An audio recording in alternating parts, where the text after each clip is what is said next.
RMS root mean squared. What does that mean? You know, RMS is literally the average power. Okay, now this can be a deep rabbit hole. RMS, root mean squared, you know, with an amplifier, how they figure that out is just like the max rail voltage times 0.707 and some other calculations, and it'll give you, you know, that's one thing I forgot to do for the ohms, but we got plenty. But that's how you figure out volt RMS. And I feel like with woofers and subwoofers and amplifiers, the way that everybody does it, some underrate, some overrate, but regardless, is the RMS of, you know, what it can do at 2 ohms and 4 ohms certified, or 1 ohm, whatever it happens to be, and they label that as RMS, and that's totally fine. And then you can get down the road of dynamic and peak power and just go crazy. Nominal power, what's the difference?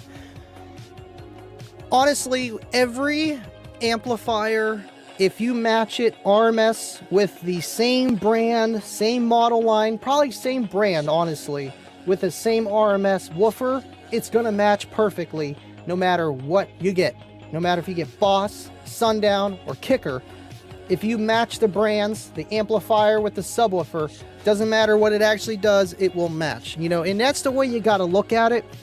And whenever you first get into things, you know, yes, you should match RMS.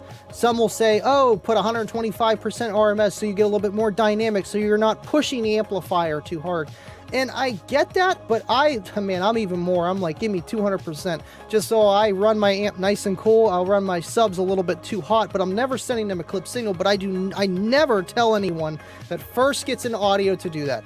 You know, honestly, do it like we used to back in the day, you know, with like maybe 500 RMS on 1,000 RMS sub. And even if you clip it, you're never going to kill it. But I don't want to suggest that either. It really does come down to